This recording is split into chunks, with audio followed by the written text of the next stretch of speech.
mula sa TV5 Media Center Reliant. Kasama ang buong puwersa ng News 5. Ito ang 28 KBP Golden Dove Awards Best TV Newscast. Frontline Pilipinas. Lolang natutulog sa binabantayang tindahan, nilooban, sinaktan at tinangkapang pagsamantalahan. Pagtakas ng kawatan, sapul sa CCTV. Abogadang driver ng kotseng hindi huminto habang may nakasampang traffic enforcer, forever nang binawian ng lisensya. Matapos sibakin bilang PNP Chief, General Nicolas Torre, bibigyan ibang posisyon sa gobyerno. Jose Melencio Nartates na unang tinanggal ni Torre sa pwesto, nanumpa ng OIC ng PNP. News 5 Exclusive. Daan-daang vintage bomb na posible pang sumabog na hukay sa isang subdivision sa Antipolo. Abiso naman sa mga suki ng MRT at LRT. Mga beep charm na may iba't ibang design at ginagawang keychain, cute man, bawal daw yan ayon sa DOTR. At eto na nga, Kiko Estrada at Diego Loizaga sasabak sa matinding gulpihan ng mga gwapo sa Totoy Bato.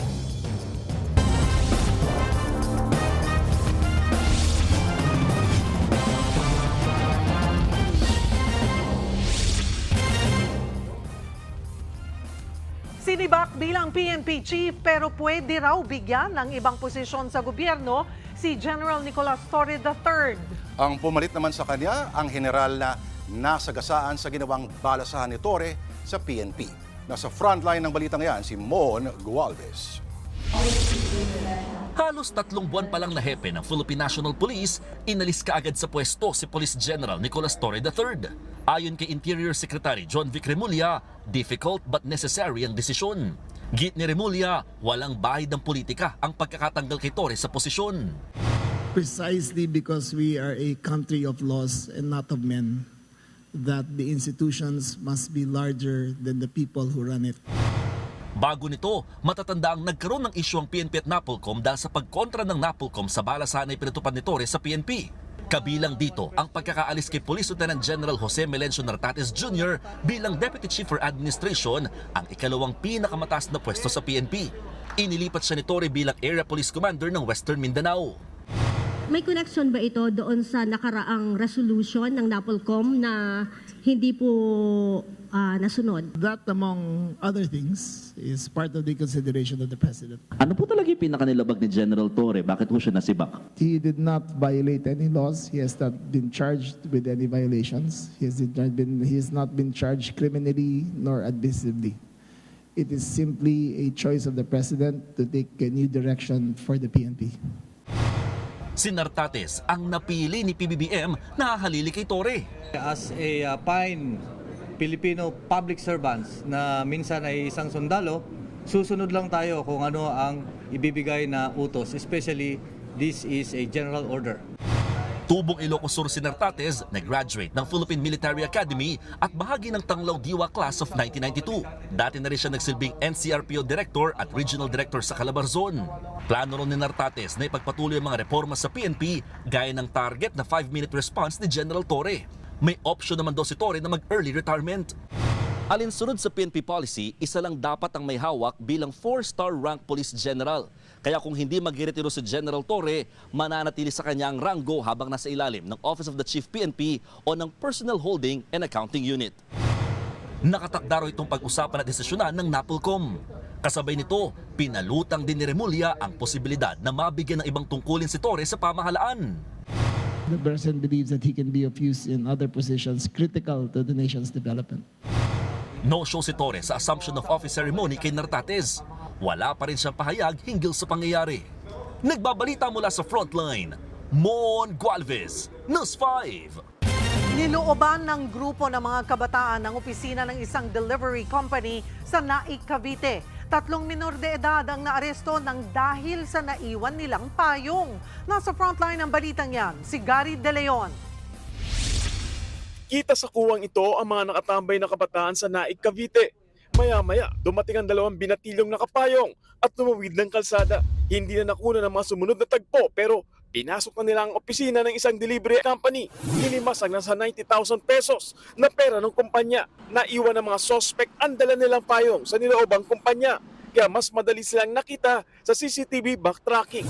Yung chinek yung CCTV nung pinasok na establishment, na-identify sir yung kulay ng short, pati nga brief eh. Tapos yung saktong ng katawan ng bata.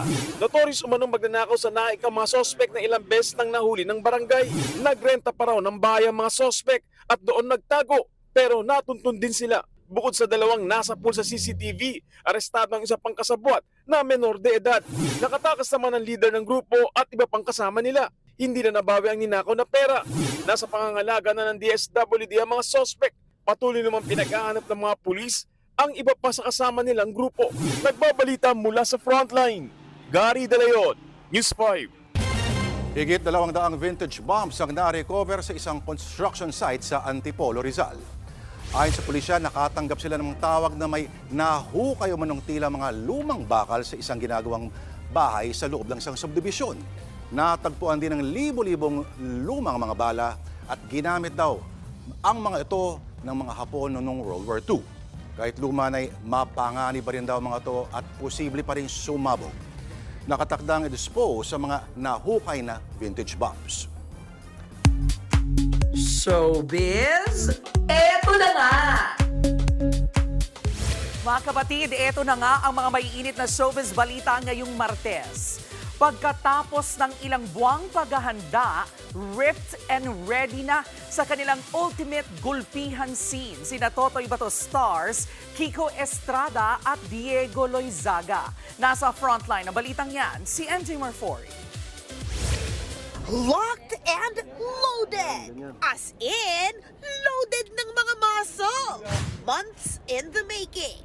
Pero ngayon, handa na sina Dwayne aka Diego Loizaga at Totoy Bato star Kiko Estrada sa gulpihan ng mga gwapo. Dinocument pa nga nila ang transformation. Si Kiko, todo cardio at biking. Habang si Diego, weight training at diet. Jegs, parang version natin ito ng Dark Knight Rises. Ikaw si Bane, ako si Batman, parang gano'n. I wanted you to look like Bane, and look at that. Pero hindi lang figure.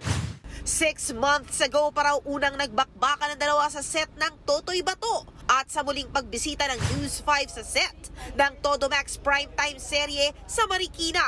Ramdam ang gigil ng dalawang aktor na ipakita ang pinaghahandaan nilang fight scene. Though choreographed ang fights nila na mixed of MMA at Muay Thai, marami sa mga eksena nilang dalawa ay impromptu. Malaking bagay din daw na sila ang biggest supporter ng isa't isa. ano magkita kami, don't talk to me. Don't talk to me. Pero yung eksena kanina sobrang ganda. Ganda. Diba? It's worth it naman eh. Yeah. Worth it. I showed him a video of this scene that I wanted like the peg for, and he was like, and I said, Jegs, I know you got this. And then he was like looking at it, you got this. Abangan ang mga tumitinding eksena ng Totoy Bato. Weeknights, 7:15 p.m. sa TV5. Nagbabalita mula sa Frontline. MJ Marfori, News 5. Susunod, senior citizen ninakawan ng kalahating milyong pisong halaga ng pera at alahas. Lisensya ng abogada na nagasa ng enforcer, pinababawi na ng DOTR. At PLDT high-speed hitters, kampanting mga ka-back-to-back championships sila. Abangan ng lahat ng yan sa pagbabalik ng Frontline Pilipinas.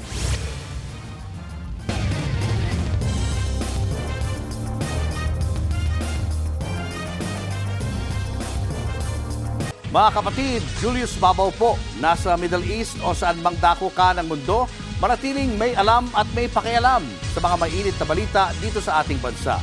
Simulan po natin ang bawat araw sa tuloy-tuloy na balitaan sa Frontline. Mag-follow at mag-subscribe sa social media pages ng News 5.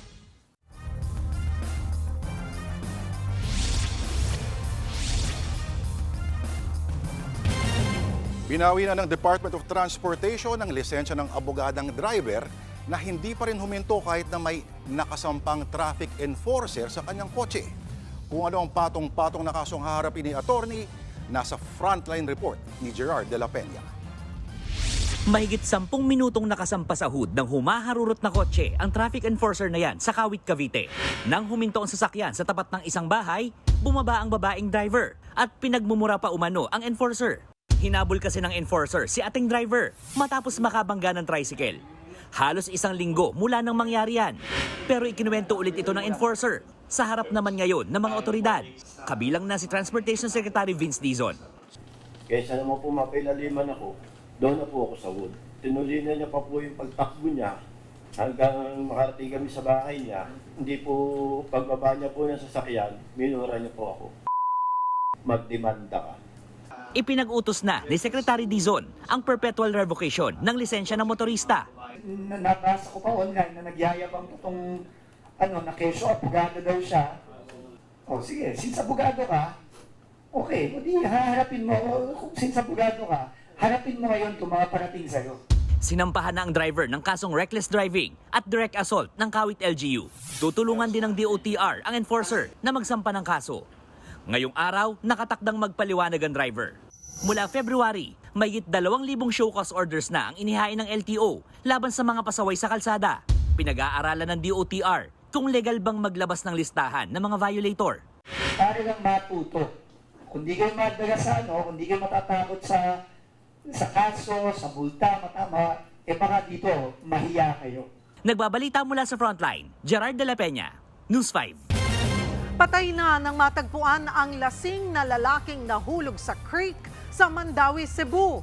Nakunan pa sa CCTV ang pagewang-gewang niyang paglalakad hanggang sa mahulog sa creek kagabi. Nagsagawa ng search and rescue operation pero inihinto ito dahil sa masamang panahon. Bangkay na siyang natagpuan kinabukasan sa isang creek sa Cebu City, higit 3 kilometro ang layo mula sa kung saan siya nahulog. May sugat siya sa ulo dahil posibleng tumama siya sa bato. Kinumpirma naman ng anak ng biktima ang pagkakakilanlan nito. Nangako ang barangay ng tulong pinansyal sa naulilang pamilya.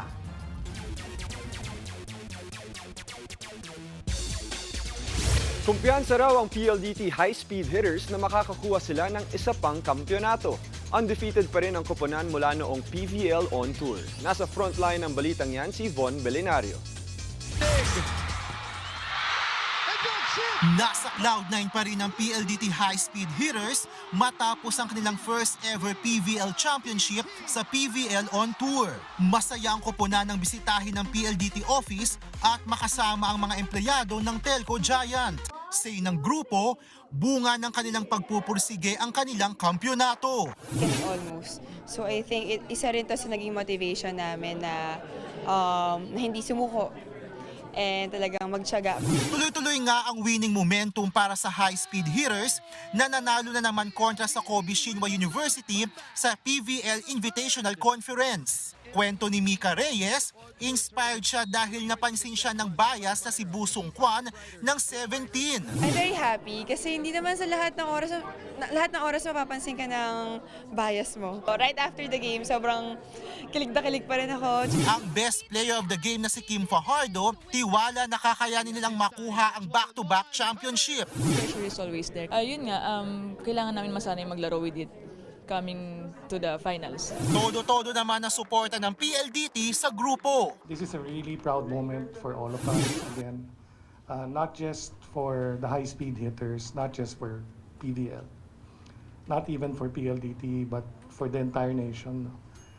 You've basically displayed, what it takes to win, all the grit, the determination. Nagbabalita mula sa Frontline, Von Belenario, News 5. Kasado na ang sunod na laban ni Pinay tennis ace Alex Ayala sa 2025 US Open. Sunod niyang makakaharap si Cristina Bucsa ng Spain, kasalukuyang world number 95 si Cristina sa Women's Tennis Association ranking. Pero hindi pa rin magpapakampante ang world number 75 na si Alex, lalo't mas experienced si Cristina at naka-bronze medal pa sa doubles tournament ng Paris Olympics. Inaasahang aangat ang ranking ni Alex matapos ma-offset si Clara Tauson ng Denmark kahapon. Yan muna ang latest sa Frontline ng Sports. Ako po si Diego Dario. Susunod, General Nicolas Torre III ng nag-iimpake na umano sa White House sa krami matapos sibakin bilang PNP chief. Ayon yan sa source ng News 5. At beep charms or keychain na beep cards, bakit kaya kukumpiskahin? At ang visual ni BTS member V sa kanyang first pitch sa Dodgers game. Yan at iba pa sa pagbabalik ng Frontline Pilipinas.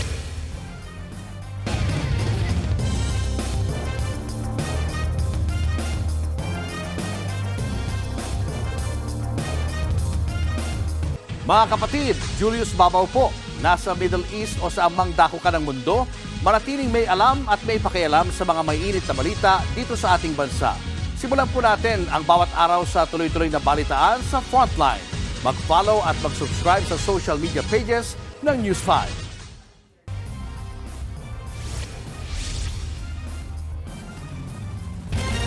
Ninakawan ng kalahating milyong pisong cash at alahas at tinangkapang abusuhin ang isang lola sa Silang, Cavite. Ang biktima, abay sinuntok ng suspect nang tumangging magpahalik. Nasa frontline ng balitang yan, si Gary De Leon.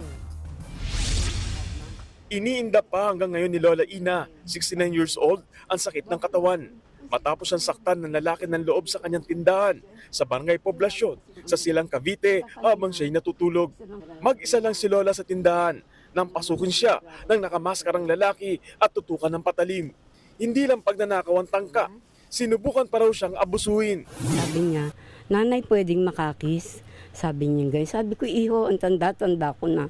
Maawa ka sa akin, may nanay ka rin. Sinuntok niya ako dito. Aabot daw sa kalahating milyong pisong cash at alahas ang natangay. Nang umalis na ang lalaki, humingi na ng tulong si Lola sa mga pulis. Sa CCTV footage, nakita ang lalaking tumatakbo palayo sa tindahan. Ilang minuto lang ang lumipas, muling namataan ng sospek na pumasok naman sa bahay ng dating helper ni Lola. Ang kawatan, naiwan pa ang kanyang PhilHealth ID. Kaya napag-alamang ang dating helper at ang nanloob sa matanda ay magkapatid pala at magkasabwat sila. Yung kanyang kapatid na nakatira dito na caretaker, ang sa talagang totoo siya mastermind. Pinagplanuhan nila. Matinding pangangailangan sa pera nakikitang motibo sa krimen. Naaresto na ng Silang pulis ang dating katiwala ni Lola na itinuturong mastermind. Tinutugis pa ang mismo ng loob. Nagbabalita mula sa Frontline, Gary De Leon, News 5. Patunay raw ang pagkakasiba kay General Nicolas Torre III bilang PNP chief na walang forever. Tingin pa ng ilang mga senador ay sumobra raw sa pagdedesisyon si Torre ng walang pahintulot ng Pangulo. Nasa frontline ng balitang yan, si Mean Los Baños. Sama na rin natin yung bago nating kampiyon, si PNP Chief Nick Torre. Pinuri pa ni Pangulong Bongbong Marcos sa kanyang ika-4 na sona nitong Hulyo, sinuoy PNP Chief General Nicolas Torre III. Bukod sa pagkasasahamong suntukan ni Acting Davao City Mayor Baste Duterte, si Torre ang nanguna sa pag-aresto kay Pastor Apollo Kibuloy sa Kingdom. Siya rin ang naghain ng arrest warrant kay dating Pangulong Rodrigo Duterte. Nang maupong PNP Chief, ipinatupad ni Torre ang 5-minute response sa mga humihingi ng saklolo sa 911 sa Metro Manila. Sa kabila niyan, sinibak ngayong araw si Torre, effective immediately. Ang pagtanggal sa kanya ay choice daw ni Pangulong Bongbong Marcos kahit wala siyang nilabag na anumang batas o patakaran. Sabi ni Senator Amy Marcos, parang nagdilang anghel siya. Sinita niya raw kamakailan si Torre nang tanggalin ng kapwa Ilocano na si Police Lieutenant General Jose Nartates Jr. bilang second in command sa PNP. Alam ko na-demote si Nartates at iba pang general na Ilocano, nagdadaig kung bakit daw nangyari yun. Kaya sinita ko siya, sabi ko, hoy, ba't ganun? Nako, may balik yan, magdahan-dahan ka. Hindi ko naman alam, magiging bilang anghel ako. At nagpapaumanhin ako, wala akong alam. Naniniwala rin si Senator Ping Lacson na nagmalabi si Torre nang tanggalin si Nartates at ilipat bilang Area Police Commander for Western Mindanao. Dapat daw, pinagpaalam ito sa Pangulo o di kaya sa kalihim ng DILG na ex-officio chairman din ng Napolcom. Ngayon, si Nartates ang hahalili sa nabakanteng posisyon ni Torre. Ang isa pang dating PNP chief na si Senator Bato de la Rosa, galit man daw kay Torre dahil sa pagpapaaresto nito kina Kibuloy at Duterte, naawa rin daw siya dito. Galit ako na naawa ako sa kanya. Because I've been there. What if ako ang nandyan, nakaupo, lahat-lahat na ginawa ko, kahit na yung bordering to illegal acts, unconstitutional acts, questionable acts, ginawa ko na lahat-lahat. Pagkatapos, ngayon, tanggalin lang niyo ako. Just goes to show na ulang forever. Para kina Senate President Chis Escudero at Senate President Pro Tempore Jinggoy Estrada, karapatan ng Pangulo na sibakin si Torre. Sana hindi maapektuhan dahil, again, serving at the pleasure of the President ang sinumang PNP chief. When he was appointed as Chief PNP, sinabi ko na we have the most arrogant Chief of Police in the police force. Siguro, I really do not know the reason behind his relief, but I think the President knows best. May ilan namang kongresista ang nagtataka. Ayon kay Akbayan Party List Representative Percy Sendanya, mga sangkot daw dapat sa flood control projects ang sibakin, pero Chief PNP ang tinanggal. Naguguluhan din sa mga pangyayari si mamayang Liberal Party List Representative Laila De Lima. Dapat daw may magandang rason kung bakit tinanggal ang isang high-performing PNP chief. Wala pang pahayag tungkol sa kanyang pagkakasibak si Torre. Nagbabalita mula sa Frontline, Mean Los Baños, News 5. At aalis na raw sa White House sa Campo Crame ngayong gabi si General Torre matapos sibakin nga bilang PNP chief. Ayon sa source ng News 5, nag-iimpake na raw si Torre sa White House na nagsisilbing official residential compound ng mga PNP chief. Kahapon pa lang daw, alam na ni Torre na tatanggalin siya. Magkahalong gulat at lungkot naman daw ang nararamdaman ng pamilya ni Torre. Samantala, gustong gawing state witness ni Batangas 1st District Representative Leandro Leviste ang district engineer na nagtangkang suhulan siya. Yan daw ay para mas marami pang ituro kung sino-sino pa ang mga sangkot sa anomalya. Nasa frontline na balita yan si Kari Cator. Formal nang naghain ng reklamo si Batangas 1st District Representative Leandro Leviste laban sa isang opisyal ng DPWH na umano'y nagtangkang suhulan siya. Sa harap mismo ng Provincial Prosecutor's Office, sinampahan ni Leviste si District Engineer Abelardo Calalo ng mga reklamong direct bribery, corruption of public officials, gayon din ang paglabag sa anti-graft law at Code of Conduct for Public Officials. Matatandaang naaresto si Calalo matapos nitong alukin si Leviste ng higit 3.1 million pesos umano para hindi imbestigahan ang mga anomalya sa flood control projects. Nakita po ng PNP sa isang supot na may kasamang resibo ng 3 mga proyekto na nakakahalaga ng 104 million pesos, 3% of which is 3.1M. Lalong nabunyag sa investigasyon ni Leviste na umaabot daw sa 1 billion pesos kada termino ang tinatawag na SOP o kickback. Ngayong taon nga lang daw may nag-alok umano ng hanggang 15% mula sa 3.6 billion pesos na halaga ng mga proyekto ng DPWH sa lugar.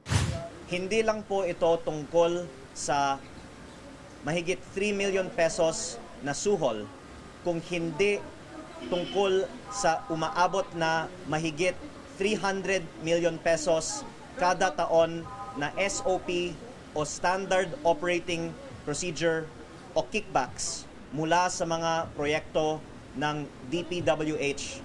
Pinipili lang daw ng congressman, hindi nagkakaroon ng tunay na mga bidding sa DPWH projects.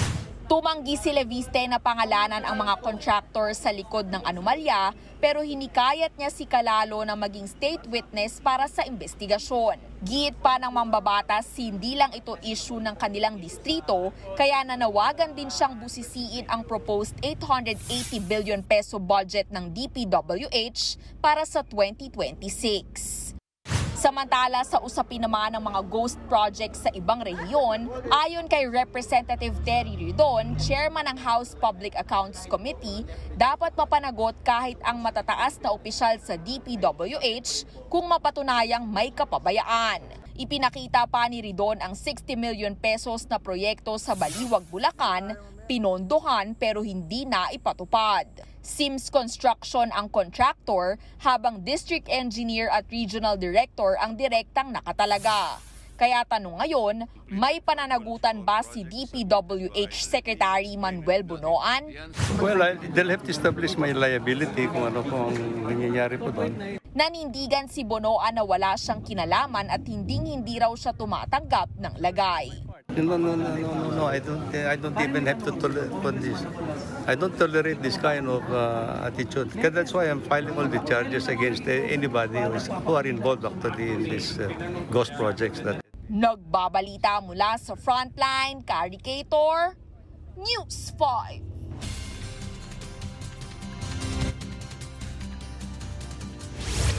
Weather update tayo mga kapatid. Patuloy nating binabantayan ito pong low pressure area na nakaka-apekto na sa malaking bahagi ng ating bansa. Ito pong ating low pressure area ay huling namataan ng Pag-asa dito po sa area ng Bicol Region, dyan po sa may Siruma, Camarines Sur.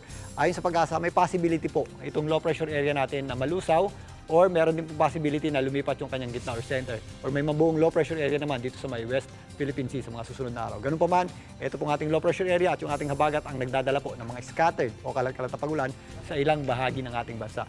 Yung ating concentration ng mga posibleng malalakas na pagulan dulot ng ating low pressure area ay nandito po sa eastern section ng Luzon. Kasama po dyan ang mga areas ng Cagayan, Isabela, maging dito sa area ng Aurora, Quezon, kasama na po dyan ang Bicol Region. Posible rin po yung mga scattered o kalat-kalat na pagulan dito po sa areas ng Central Luzon.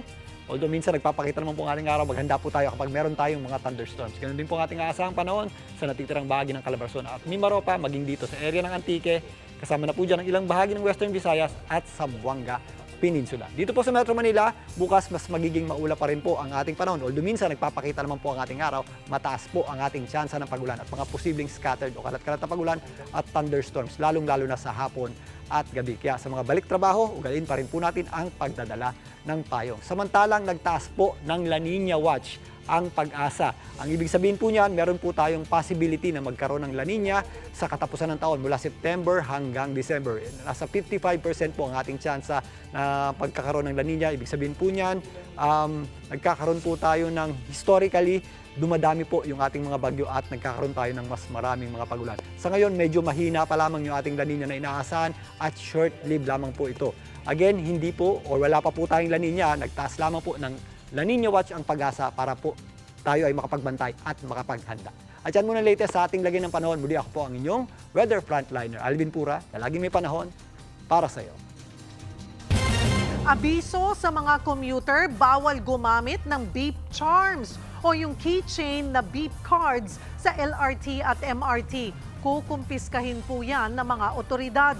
Nasa frontline ng balitang yan, si Gerard de la Peña.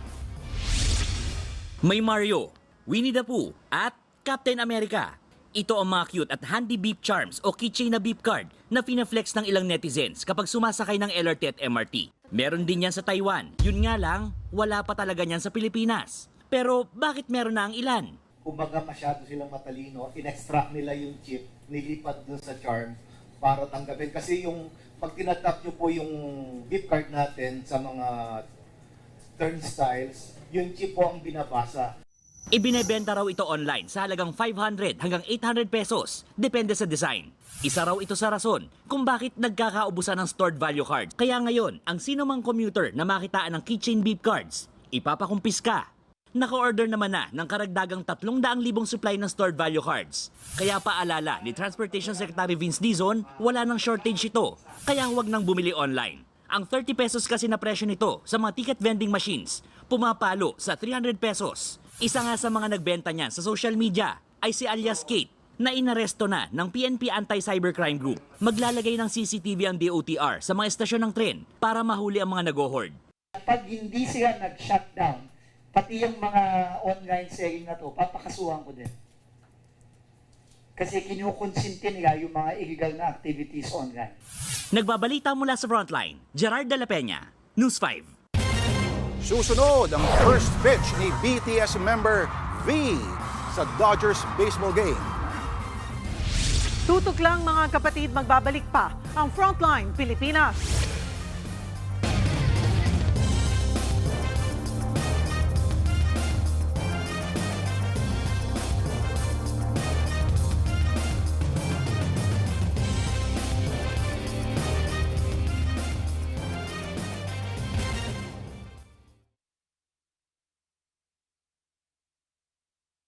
Mga kapatid, Cheryl Cosim po. Nasa Estados Unidos, Canada o saan mang dako ka ng mundo, manatiling may alam at may pakialam sa mga mainit na balita dito sa ating bansa.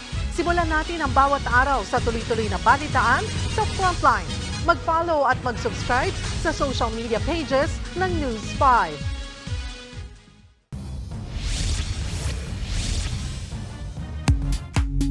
Showbiz, eto na nga! Mga kapatid, eto na nga. Hindi pa man tumatapak sa field. Dumagundong na ang Dodger Stadium dahil kay BTS member V. It's time for Dodger Baseball! Present nga po si V para sa ceremonial first pitch ng Dodgers game sa Los Angeles. Umapaw din ang kilig ng Army Online dahil sa handsome pitcher outfit ni V. At yan nga po ang ating mga showbiz update ngayong Martes. See you tomorrow mga kapatid. Ako po si Jervy Wrightson. At yan ang mga balitang at impormasyong dapat yung malaman sa araw na ito. Mga balita para sa mga may alam at may pakialam. Abangan niyo po kami ulit bukas dito po sa TV5, sa 1PH, sa RPTV, True TV at 105.9 True FM. Kami ang inyong mga kasangga sa Frontline Pilipinas.